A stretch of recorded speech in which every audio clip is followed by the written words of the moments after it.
Hey guys, what's up? Dan Carter here, and today I'm going to be doing a review and showing you some of my flight simulator software. Right now I'm doing a flight from Houston, Texas to Los Angeles. Today I'm going to go over some things like the software I have, some of the equipment I use, and how well it runs. Well, let's first off start off with the software I use out on the table. I have a Satec X55 controller, Satec trim wheel, rudder pedals, altitude panel, lights and systems, and a throttle panel.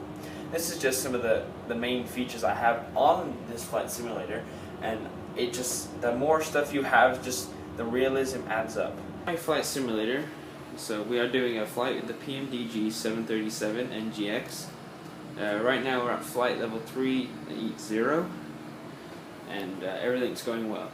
So let's start off with our X55. So this is it here. Just get the light for you guys.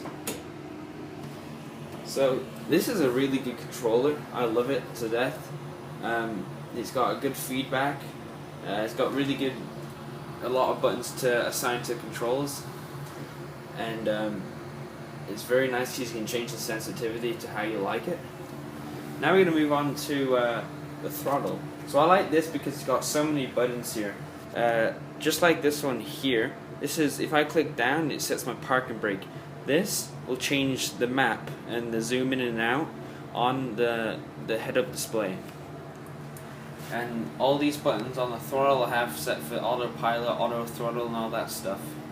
So let's move down to here. This is the trim wheel and the throttle, another throttle panel. I use the one on the left for speed brake and one on the right for the flaps.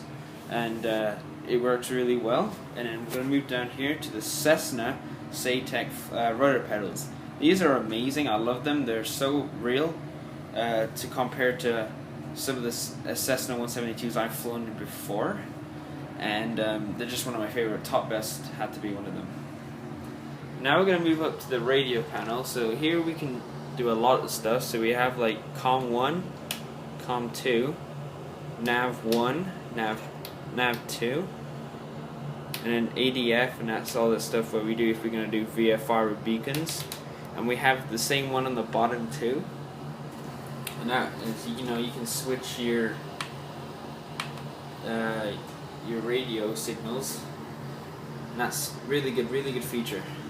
Now we're going to move on to the altitude and all the autopilot instrument. So right here we got altitude, and as you can see I'm at flight level 380, and so we have vertical speed,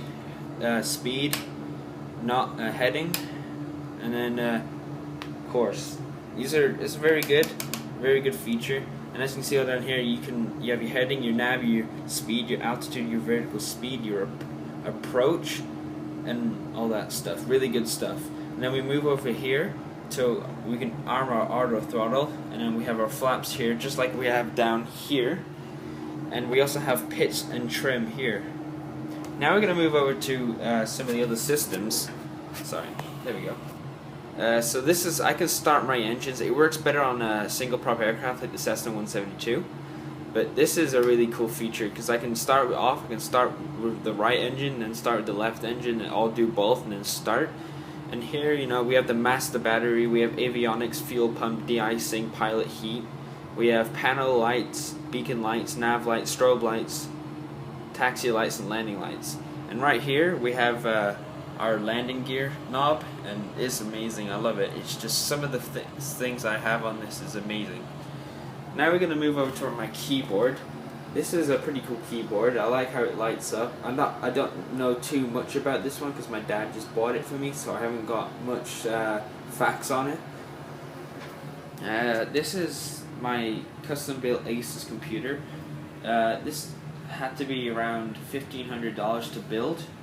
It's got a cooler master in it. It's all I just overclocked my graphics card so I could run Prepared 3D, because now I'm running FSX and Prepared 3D to see which one's better. I'm going to move on to how I plan my flights. So right beside my computer here I have a Mac and another monitor connected up to it. So I have an electronic flight bag right here. This is a cool piece of software where you can plan all your flights out, and it'll track it on here. And so here we go here. So we got departure. So as you can see, I'm going, okay, all that. So that's my progress. And there's all the progress, the top of descent, next waypoint, destination.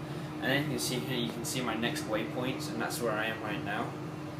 So and then up here it says the ground, departure, en route, arrival, approach, and ground. So this is a cool piece of software. I enjoy it. It makes it so much easier to plan flights instead of just doing it all on FSX. So I recommend it to everyone. Now we're going to move over to the next one here. This is Active Sky. Active Sky pretty much loads the weather that you're actually in right now, like outside your house or wherever you live.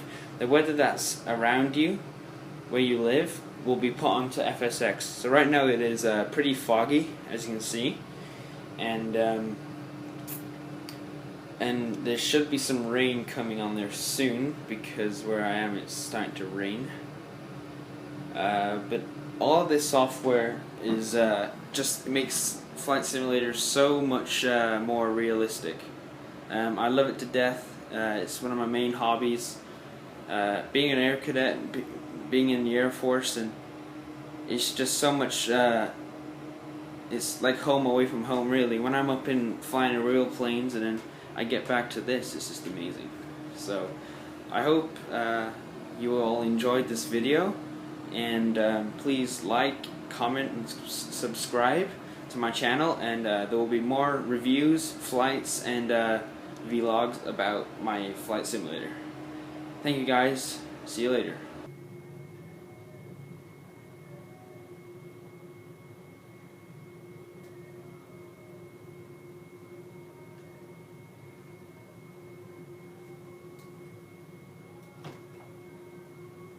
Follow the flight. Correct.